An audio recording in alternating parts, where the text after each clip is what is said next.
pásítọ̀ ṣàdédé wá. Yunus Toliat lọ́lọ́ bẹ̀ wọ́n ní Ìjẹ̀bú Òde tí Alhaji Túndé Badmus aṣíwájú gbogbo Òṣogbo sì réèzí ẹ̀ ní conference tí Mùdírù tọ̀nà ẹ̀ dáhùn. nígbà òdíjọ́ kejì bàbá wa Ìbà Bógúndé tí wọ́n jọ̀kan lára àwọn tí wọ́n lọ represent ìlú yìí, wọ́n láti réèzí ọ̀rọ̀ yìí pé ẹtún mọ́dà Ògbómọ̀ṣọ́ rú ju bó ti wà lọ. ẹni ó bá fẹ́ sọ̀rọ̀ kó wá sínú Ògbómọ̀ṣọ́ ni wọ́n wá náà. nínú àwọn ìwádìí tí wọ́n ṣe, kábíyèsí jẹ́ wọ́n mọ̀ pé kò sí ń tọ́ka wọn ẹni kí Yunus Toliat tó padà lọ lé lọ́dọ̀ àwọn Ayílára family. ṣùgbọ́n ní rìpọ́ọ̀tù Rábítà, mo fẹ́ kẹ́yìn tẹ́ ń gbọ́ mi kẹ́ wo nǹkan kan lórí ẹ̀ o, torí pé rìpọ́ọ̀tù yìí on the 4 and 5 November last year ni wọ́n wá ṣe fact findings, ìwádìí òdodo ìlà àwọn ìyẹn bá wá. gbogbo àwọn tí mo dákọ nípìnlẹ̀ fídíò yìí, ìwádìí òdodo ni wọ́n bá wá, ní Mùdírù ni wọ́n bá wá. wọ́n sì ṣe ìwádìí òdodo yẹn, kìí ṣe pé wọ́n ṣe é ní bòńkẹ́lẹ́, wọ́n ṣe é tí gbogbo ayé rí ni. ọ̀dọ̀ àwọn Rábítà wọn kọ́kọ́ lọ, ìyẹn Rábítà Ògbómọ̀ṣọ́, eléyìí tí Alhaji wa Gazali Moronkunbi tí wọ́n ń ṣe alága fún, àti Alhaji wa Asimiyu Bello ìmáàmù Blind Center táwọn ń ṣàkọ̀wé, ni wọ́n kọ́ sọ̀kalẹ̀ sí. nígbà tí wọ́n kúrò lọ́dọ̀ àwọn Rábítà, wọ́n darí sáàfin bàbá wa Ṣọ̀ún tilẹ̀ Ògbómọ̀ṣọ́. wọ́n ṣe bí Rábítà nìkan ni Yunus Toliat ń bá jà. wọ́n mọ̀ pé Rábítà kàn jẹ́ àwọn àfáà ni, kìí ṣe Rábítà nìkan ni Yunus Toliat ń bá jà. Yunus Toliat àti Nàpọ́nì Ògbómọ̀ṣọ́ náà tí mọ́sálásí ọjà agbófọ̀ sínú ẹ̀wọ̀n Ògbì ní Nàpọ́nì òfin kókò nù Central Mosque fún. Muslim community Ògbómọ̀ṣọ́ North wọ́n agree. Special Committee on Islamic Affairs tó jẹ́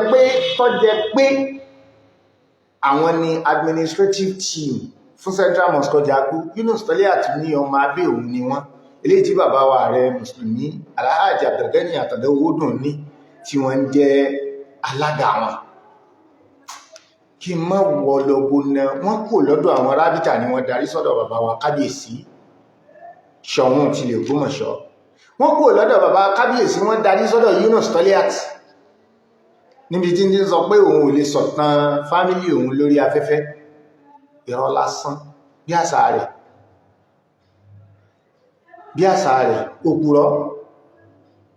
òpùrọ́ ayé àtọ̀run ni Yunus Toliat. mo tún sọ òpùrọ́ ayé àtọ̀run ni. débi pé ibẹ̀ náà ni bàbá wa Wakilul Muslimin ti ń sọ fún Yunus Toliat pé ó búyàn lórí múmbàrí because èwo ni ṣùgbésùgbé tí má pè lópùrọ́. I have the evidence to prove.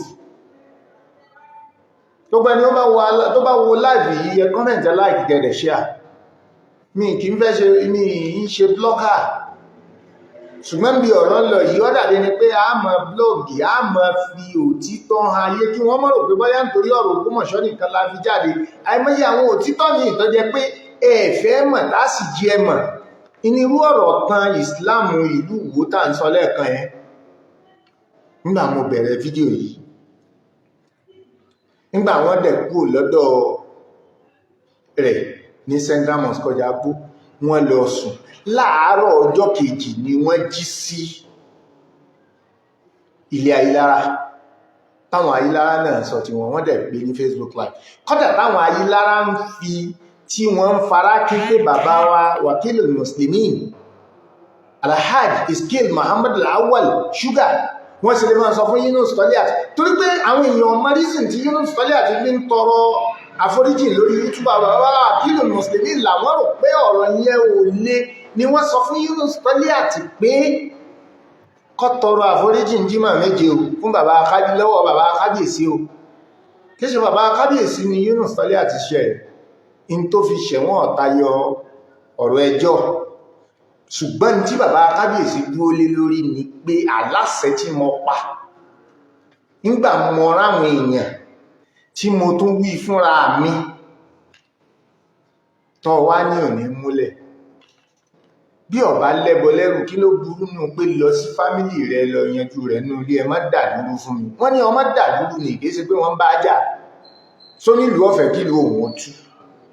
tẹwa ní ẹ wọ́n sì bẹ kábíyèsí bẹ́ẹ̀bẹ́ẹ̀bẹ̀ kábíyèsí ò sì gbọ́ bọ́ ọba ti sọ o ti sẹ́lọ̀mù ó sì jìyà láyé ọ jìyà lálẹ́kẹ̀ àmà gbogbo ẹni ó bá jẹ́ láàbí ẹ kọ́mẹ̀ntì láìkì kẹ́dẹ̀ ṣíà kí wọ́n tó padà wá kú lọ́dọ̀ àwọn Ayílára lọ sí ọ̀dọ̀ bàbá wa Ìbà Bógúndé wọ́n wá kú lọ́dọ̀ àwọn Ayílára tán ni Yunus Tọ́líàt ṣẹ̀ṣẹ̀ wọ́n pe àwọn tíìmù tí wọ́n wá pé àwọn ń bẹ àwọn tí wọ́n jẹ́ fámílì tó náà ti dúró kí wọ́n máa bọ̀ wá bàbá Wakilul Muslimin ní sọ lórí Facebook because táwa bá ń sọ̀rọ̀ a ní evidence to prove wọ́n láwọn sì sọ fún pé àsìkò tó ń pè mí lọ́wọ́ yẹn là ń yanjú ọ̀rọ̀ ilé Ayílára wọn nígbà tó wá mọ̀ páwọn fámílì tiẹ̀ náà ń bẹ àwọn Ayílára béèrè pé káwọn ránṣẹ́ sí ọ kí ló ní tọ̀ sọ fáwọn pé nínú ilé Ayílára lọ wà káwọn ní ọmọ àbọ̀ wáwájú àwọn èèyàn mọ̀dàrú tó sọ̀rọ̀ rẹ̀ dóbe tí wọ́n ń dètè mo sọ fún yín mo dẹ̀ sọ fún Yunus Tọ́líàt náà ní December 2022 pé inna Allaha la yumli liz-zalim hatta iza akhadhahu lam yuflithu a kì í pọ́n kí ó lọ́dọ̀ wa l'Ógbómọ̀ṣọ́ ìbádà la máa ń pọ́n bó làwọn bàbá wa ṣe sin lọ́run sí ní òjí lẹ́ẹ̀sì fi lè rí bí wọ́n ṣe sin lọ́run sí wọn àwọn tàjọ́ mọ̀ ìlú láàmọ́ àwágbé ìfẹ́ pariwo wọ́n ń ta gbogbo àwọn tẹ́rí tí wọ́n hàn bí bàbá wa Sheikh Abdul Mumin Ọlọ́run ṣògo ń bàdàn bàbá wa Abdul Wahab Sàrùmí ń bàdàn bàbá wa lọ́fà Sheikh Muhammad al-Jami'i bàbá wa Muqaddam Olúbàdàn bàbá wa Àtíkù lẹ́kọ̀ọ́ ilé Ológbòmọ̀ṣọ́ ló kọ wọn nílùú Ìlọrin bẹ́yìn bá sọ wọn Ògbómọ̀ṣọ́ wọ́n sì pèlé wọn nílé Ológbòmọ̀ṣọ́ bàbá wa Miskin Billah ìmọ̀nà ẹnìkan ń bẹ láyé nínú wọn tẹ́mọ̀ wò pé ṣé tòótọ́ ni àbírọ́ bàbá wa Ìsá ambassador Ìsá Salahuddin Ògbómọ̀ṣọ́ ni wọ́n àbọ́kan tó kọ́ ókè bàbá wo níyọ̀ ní Amadíyà Ògbómọ̀ṣọ́ ni wọ́n bàbá wa Ramadan subhanallah amma shukun ẹjá kò mẹ́ ọ̀rọ̀ rábítà là ń sọ ọ̀rọ̀ rábítà là ń sọ kábíyèsí wá ní àwọn Ayílára Yunus Tọ́líàt gbọ́dọ̀ padà lọ́dọ̀ wọn lọ yanjú ọ̀rọ̀ rẹ̀ pẹ̀lú wọn ẹlẹ́ẹ̀kejì ni pé ẹ ṣe yọ jíjẹ ìmáàmù kúrò láàfin Ṣọ̀ún nígbò jẹ́ pé ààfin Ṣọ̀ún ní tí máa ṣẹlẹ̀ bọ́ bá wá jẹ pé kò rí bẹ́ẹ̀ jímẹ̀ ẹlẹ́ẹ̀kẹ́ ló ní central mọ́sálásí jímẹ̀ ẹlẹ́ẹ̀kẹ́ ló ní Central Mosque Ọjàgbó àti pé Central Mosque Ọjàgbó dọdún mélòó àbónì náà ni wọ́n ti ń kírun ní over 200 years because wọ́n ti ń kí jímọ̀ kí Àlí Ìwó kó tó kú nílé kó tó dẹni tí ń lọ kírun fún wọn níwò ní 1820 táà bá fẹ́ sọ̀rọ̀ a nítàn tó bákẹ̀ ọ́ bàbá Náfíù tí ń kírun fún wọn ok àwọn Ṣọ̀ún ni wọ́n fi ìmáàmù Ògbómọ̀ṣọ́ jẹ ìmáàmù sì ní ṣe pẹ̀lú ààfin Ṣọ̀ún ló jẹ́ ọjẹ́ pé ìran Ṣọ̀ún mùsùlùmí lọ́pọ̀ jù nínú wọn bàbá kábíyèsí sọ pé 90% of his family they were Muslim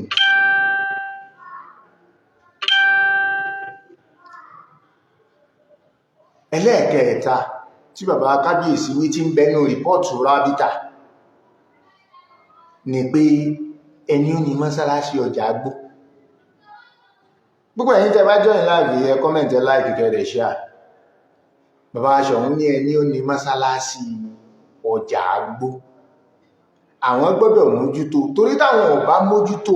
àwọn fámílì àwọn sọ fún àwọn pé torí ipá àwọn jẹ́ kìrìsìtẹ́nì ni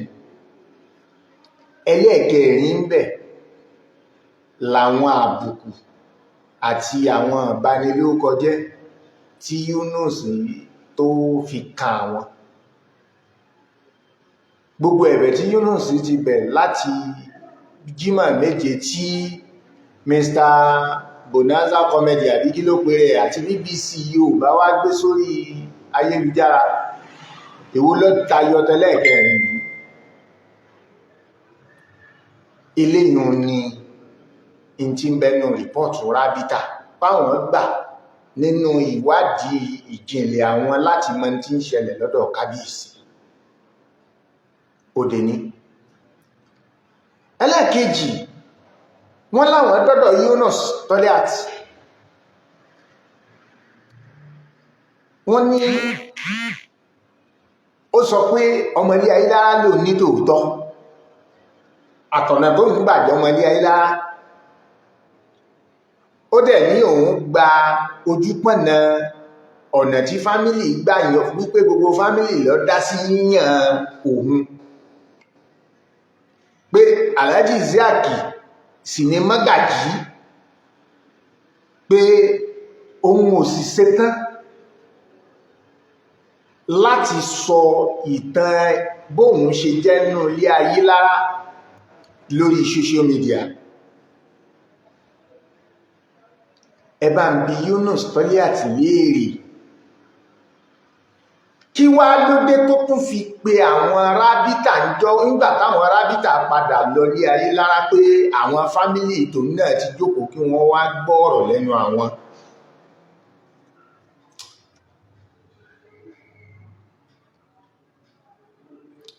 Irọ́ ẹlẹ́ẹ̀kejì tó pa ni pé òun ò fìgbà kan kábíyèsí lábùkù, ó kan kábíyèsí lábùkù ó sì ń tọrọ àforíjìn. Ó wá ń sọ nínú live video rẹ pé gbogbo ń tẹ́ ẹ bá ṣe, ìrìn ẹsẹ̀ tẹ́ ẹ bá rìn tẹ́ ẹ fi kan kábíyèsí lábùkù. Èèyàn ṣe ìjà òpùrọ́ báyìí ńgbẹ̀ẹ́rí pọ́nà títán. Ok, mi ní lọ jìnà, rìpọ́ọ̀tù Rábítà ni mo fẹ́ tírètì ń rọ̀lẹ́ yìí. Àwọn Rábítà ṣẹ̀ṣẹ̀ wá bọ́ sórí tí wọ́n kàn lọ́dọ̀ àwọn Ayílára.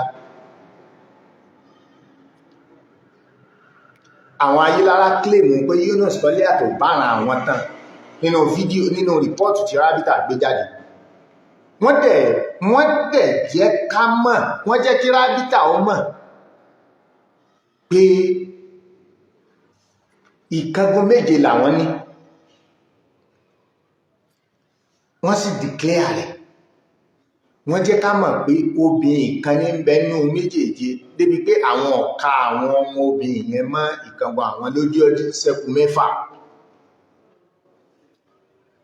Wọ́n jẹ́ kí gbogbo ayé mọ̀ pé nínú ìkángun 6 yẹn ìkángun kan dádúró, àwọn láwọn ọ̀bá wọn dá sí táwọn ń fà yìí. Àwọn ọ̀dá sí Yunus Toliat àwọn òsìbọ̀ pé kí ìdílé ọmọ béèrè ẹ̀tọ́ bàbá wọn. Àwọn Ayílára fẹsẹ̀ rẹ̀ múlẹ̀ pé Alhaji Yekini Àṣàfà ni mọ́gàjí. Gbogbo ẹ̀yin tẹ́ ń wò mí, mo wá fẹ́ kẹ́ ìyẹ̀wò Alhaji Yekini Àṣàfà yìí, a man getting to 90 years ni làwọn Ayílára pè mọ́gàjí ìdílé wọn tí ń jẹ́ baálé. Yunus Toliat ní Alhaji Isiaq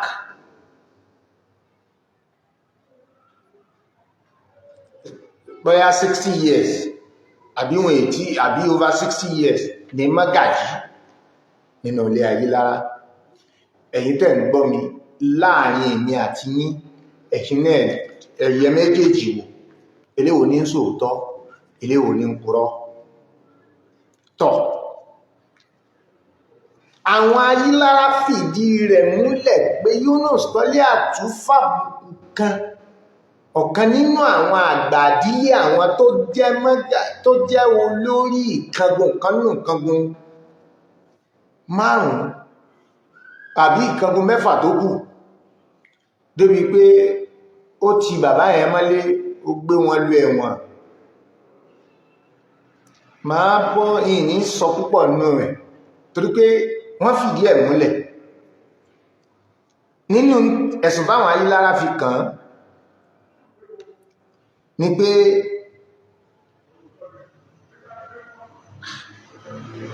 àwọn ayélára wá fìdí ẹ̀ múlẹ̀ ibi tó last wípé Yunus Toliat sọmọlé àwọn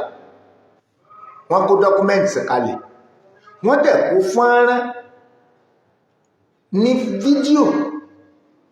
àti tí à ń gbọ́ sí títí ń jẹ́ ọ́díò wọ́n kó kalẹ̀ pé kó lè máa jẹ́ ẹ́fídẹ́ǹsì fún ẹ̀yin tẹ́ wálẹ̀ wá ṣèwádìí pé Yunus Toliat lè ṣọmọ ilé wa láti dèdí ẹnu Yunus Toliat ní kìí ṣe pé nìkan ló sọ nínú wọn o.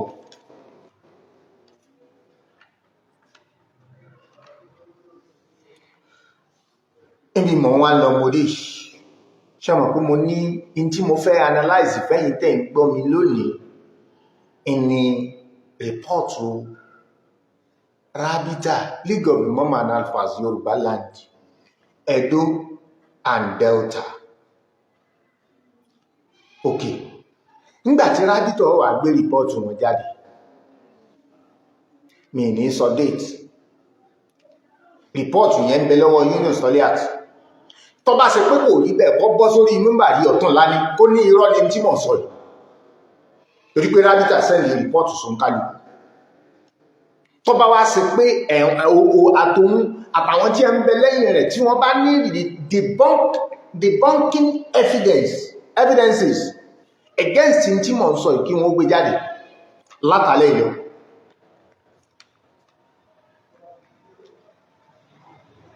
Gbogbo ẹ̀yin tẹ́ ń pè mí pé Ayọ̀bámi Yusuf kí n lọ fẹ́ gbà ń bẹ̀ kó sí tí mo fẹ́ gbà ń bẹ̀ ju pé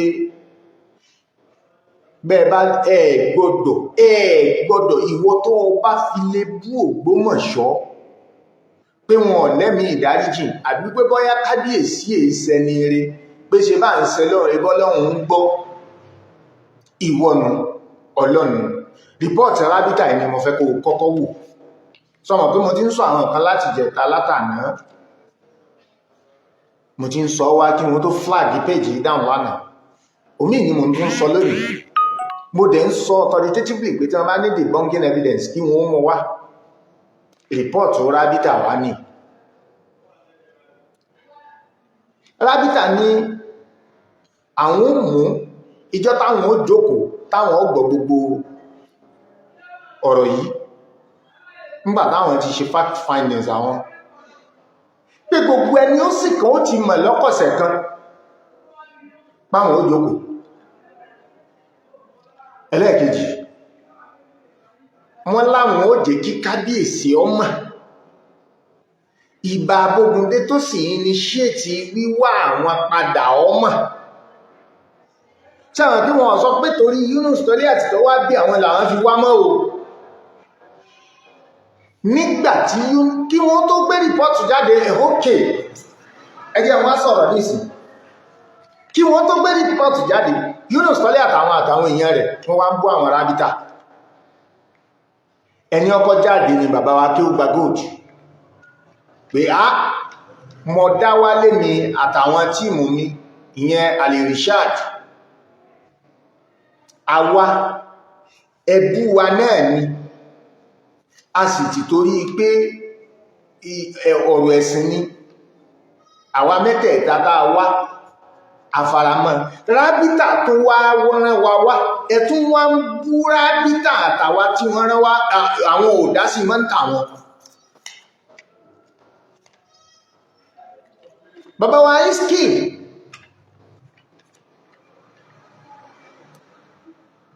Muhammad Al-Awwal tí wọ́n ṣúgà tí wọ́n jẹ́ Wakilul Muslimin àwọn náà padà jáde even àwọn ní ẹjẹ́ àmọ̀ pé Yunusa pé àwọn táwọn jẹ́ tìmù ńgbà táwọn wà nínú ilé lọ́dọ̀ Ayélára wọ́n láwọn ò lè gbé àwọn padà tẹ́sítẹ̀ padà ìgbà tó wá bàbá wa Iskil wá ń sọ nínú fídíò tí wọ́n ṣe pé ìgbà tó wá mọ̀ pé nínú ilé Ayélára lọ wà wáì tó ṣe jáde sáwọn tọ́jẹ́ pé ńgbà táwọn wá kó mẹ́tẹ́ táwọn tí ń bọ̀ wá sábẹ́kúta lè ṣẹ́ tó wá ń pè wọ́n dẹ̀ sọ pé o gbọ́dọ̀ sọ pé ọmọ páwọn ń bọ̀ pé àwọn ti jí ọmọ ó kọ̀lá ìwọ lọ kọ́kọ́ mọ̀ páwọn ń bọ̀. ok mo rẹ́ni tó béèrè question tó béèrè phone number mi o Benedict mo rí yín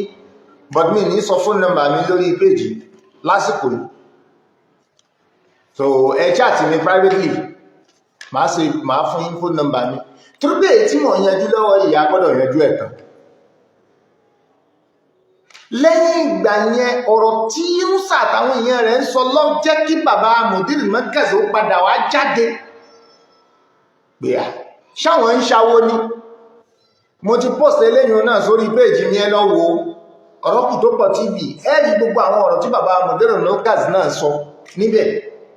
Máa post ti bàbá Ṣúgà náà tọ́lọ̀ ń bá gbà mí láàyè. Mo ti post àwọn kan ìyẹn ti bàbá Ṣúgà, mo ti post àwọn kan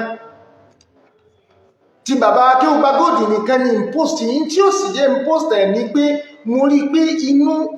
tí ń bá ní post ọ̀rọ̀ wọn ìsọ̀rọ̀ tí wọ́n sọ̀rọ̀ mẹ́un káì ẹ ti mọ̀ pé àgbàlagbà tí ń sọ̀rọ̀ ẹkún ní sùn. Àwọn tí wọ́n jẹ́ àwọn àfáàwà tí wọ́n tẹ̀lé wọn wọ́n máa ń chat mi a máa ń chat dọ́là pé ha ẹ̀sìn náà làwọn èèyàn sì bàjẹ́ tó báyìí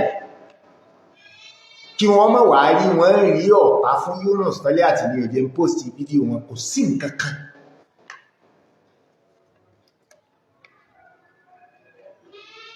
Lẹ́yìn ìgbà yẹn ni bàbá Mudir Markaz ṣẹ̀ tó wá jáde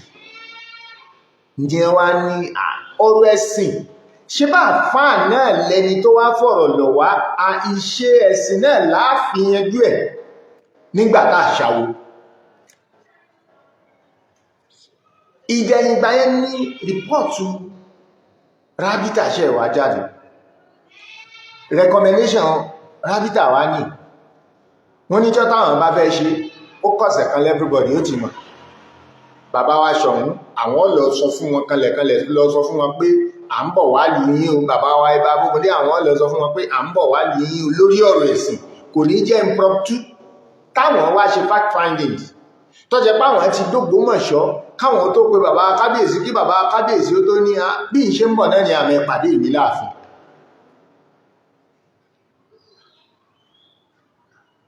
Díẹ̀díẹ̀ lára ń fẹ́ ẹfà àbùkù kan yàn ní gbangba ẹ wá fẹ́ dasọ bò ń kọ̀rọ̀ ẹ wá rò pé yọ́ rọrùn ó ń kálukú fi kúrò rẹ̀ wo. Rábítà tún kú ń bẹ́ẹ̀. Rábítà tún kọ́ sínú recommendation wọn pé àwọn ò jẹ́ kí Yunus tọ́lẹ̀ àtọ́ mọ̀ tí irú rọ́tọ́ pa yín ò fi ní wáyé mọ́. Open reconciliation ní gbangba làwọn ó sì ti ṣe gbangba làṣáta ní gbogbo àwọn media personnel ni ó wà ń bẹ̀, social media, electronic media àti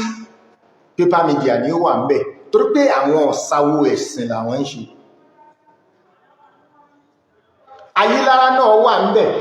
tó jẹ́ pé àwọn tí wọ́n já Ayílára ní diaspora náà ní representative.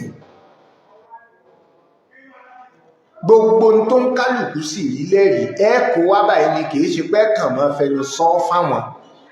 Yunus tọ́lẹ̀ àti tó náà lóun ò lè sọ̀tàn fámílì òun lórí social media náà padà kọ́ àwọn tó pè ní fámílì rẹ̀ tó pè ní Ayílára original wá.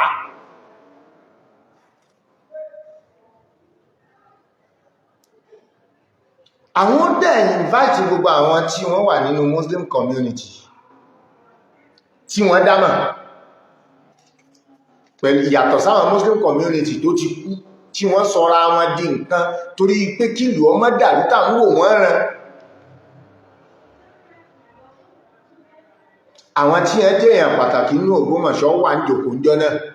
inú recommendation Rábítà mọ̀ ń kà fún yín o káwọn ó sì tó àwọn ó sì tètè bẹ̀rẹ̀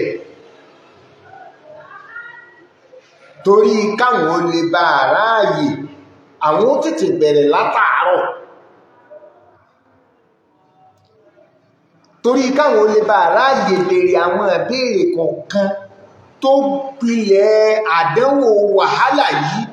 tó fi di pé ẹ̀ ń balẹ̀ onílé jẹ́ ẹ̀ ń lu àwọn èèyàn ẹ̀ ń dàpá sí wọn lára téèyàn wá ṣe òkú ìyá rẹ̀ ńlé tó wá ṣe jọ́kẹ̀jọ òkú ìyá rẹ̀ ńlé tẹ́ ẹ̀ lù tẹ́ gbẹ̀jẹ̀ lára ẹ̀ tẹ́ tó tì mọ́lé ẹ wá lọ́nà wọn ò ní bi yín léèrè tó ṣe pé ẹ tì torí pé èèyàn kàn gbé ẹni ẹjọ́ jà lásán ẹ sì lọ mú ẹ sì tí mọ́lé ẹ sì competition against rẹ̀ pé ọmọ ẹlẹ́gbẹ́ òkùnkùn ni ó sì lu ọjọ́ 10 nínú àkótó agbófinró kí wọ́n tó lọ béèlì rẹ̀ ń kọ́ọ̀tù lẹ́yìn kan wá ní ó yẹ kí Ògbómọ̀ṣọ́ náà ní sùúrù ìwọ náà fi rọra rẹ wò sẹ́ lè gbà ń lu bàbá tí bọ́ bá ṣe pọ́mọ ìyá rẹ ní bá tì mọ́lé bí wọ́n ṣe ń tì àwọn èèyàn mọ́lé l'Ógbómọ̀ṣọ́ tó lè fara mọ́ rábítò tó kù ń bẹ̀ rábítà ní ó gbọ́dọ̀ jẹ́bi táàyè ó wà táwọn èèyàn ó ti láǹfààní tó owó ní mú tí làákà òun kálukú ọ̀sọ̀kalẹ̀ kọ́dà bó ti gba nǹkan míì tó ti mú nǹkan míì tó ń ṣe kò ló nígbàtí atẹ́gùn èsì bá fẹ́ sí olórí ara rí ọ̀balẹ̀ bẹ́ẹ̀ ni àwọn olóṣèlú bẹ̀rẹ̀ látorí alága sẹ́nétọ̀ rẹ́ẹ̀pù àtàwọn agbófinró wà ń bẹ̀ láti dáàbò bo ẹ̀mí àti dúkìá àwọn èèyàn wọ́n tún wá jẹ́ àmọ̀ pé nínú àwọn tí ó sọ̀rọ̀ níjọ́ náà nínú rìpọ́ọ̀tù rábítà ni mo ti ń kà yí o wọ́n ní ẹyọ ẹnìkan nínú nǹkan gbọ́n nínú ilé Ayílára ẹnìkọ̀ọ̀kan sọ̀rọ̀ ń bẹ̀ àwọn tí wọ́n jẹ́ Muslim community societies táa ní wọ́n complain pé Yunus tó lé àtúnfàyé ní àwọn láwọn yìí ẹnìkọ̀ọ̀kan náà sọ̀rọ̀ látọ̀dọ̀ wọn kábíyèsí ó ṣẹ̀ṣẹ̀ wá sọ dèédé tí ń bẹ ńlẹ̀ wọ́n wá ní nínú rìpọ́ọ̀tù rábítà wọ́n ní Yunus Toliat yóò fèsì sí àwọn tí wọ́n fi kàn lẹ́sùn yìí yóò sì jẹ́ àmọ̀ bóun ṣe jọmọ inú ilé Ayílára yóò sì jẹ́ àmọ̀ in tí ẹ̀sùn tí kábíyèsí fi kàn yìí ó gbọ́dọ̀ fẹsẹ̀ rẹ̀ múlẹ̀ pé kò lóòótọ́ àbí kó lóòótọ́ ni kó tọrọ àforíjì in tí mẹ́nu rìpọ́ọ̀tù kábíyèsí nù a ṣẹ̀ṣẹ̀ wá sọ fáwọn tí wọ́n jó lóṣèlú àtolóṣèlú tó competition against àwọn èèyàn pé wọ́n fẹ́ pa ìmáàmù láì ríbọn lọ́wọ́ wọn tí wọ́n èṣò lè tí wọ́n èṣò ń jàgídíjàgan àmìlẹ́yìn náà àtàwọn olóṣèlú kan tí wọ́n fi ṣe tọ́ọ̀gì tí wọ́n lọ já lẹ́kùn Central Mosque níjọ́ tí àwọn bàbá wa ààrẹ mùsùlùmí tí wọ́n ti ń torí kálàfíà àwọn olùjọba nílùú Ògbómọ̀ṣọ́ báwọn náà bá wà ń bẹ àwọn náà sọ̀rọ̀ kí rábítò tó gbé ìdájọ́ àbí in tí wọ́n gbà lérò kalẹ̀ torí pé ẹjọ́ sì wà nílé ẹjọ́ tó bá ṣe pé gómìnà ìpínlẹ̀ Ọ̀yọ́ wọ́n bá ti fún àwọn láṣẹ àwọn ó jẹ́ kó ń kálukú ọmọ ṣùgbọ́n àwọn ń retí àṣẹ látọwọ́ gómìnà torí kí ìdáàbòbò ẹ̀mí àti dúkìá àwọn èèyàn tí wọ́n bẹ níjòkó kó lè fi àwọn lọ́kàn balẹ̀ ìzàn tó bá rí bẹ́ẹ̀ kí wọ́n lẹ́bẹ̀ẹ́ jímọ̀ méje tẹ́ ń pariwo kí pé Yunus Toliat ti bẹ kábíyèsí ọba Ghandi Afọlábí Ọláoyèlúmọ gẹ́gẹ́ kábíyèsí sì bí ó sì yẹ kí wọ́n gbà ẹjẹ́ wọn fi kún fún yín lẹ́yìn ìgbà tí rábítà gbé recommendation yìí jáde ní Yunus Toliat tún wá invite Dr. Abdulhakeem Abdulateef Yèpẹ̀ wá s'Ògbómọ̀ṣọ́ tóun tún wá ń sọ authoritatively tó bú kábíyèsí ó bú ìdílé Ayílára kódà ó sọ authoritatively pé bí ìdílé Ayílára bá gbé àwọn lọ ilé ẹjọ́ wọn ò lè win ní kí ló dé tẹ̀ wá lè dúró de court case mi ì tí ìsàlàyé àwọn court case tó wà ó bí 12 àbí 13 o ṣùgbọ́n bí yìí náà ní ìdúródé lónìí. My name is Aki Anabi. I'm a video director and TV producer of Akomolowe on African Magic. Keep watching Drive TV. olólùfẹ́ Drive TV àti gbogbo ẹ̀yin tí Fẹ́mi Sola ẹ máa wo Drive TV. Keep watching Drive TV. My name is Wole Agba. Taking this time out to tell you all that you keep watching Drive TV. What drive ẹ̀wọ̀ ní ògo ẹ̀? What drive ẹ̀wọ̀ fulfilment? What drive ẹ̀wọ̀ bí tó bá lọ? Ó ní iṣẹ́ rẹ̀. Ibi ni kò máa wò Drive TV. Thank you. Chloe. Drive TV. Driving you around the world.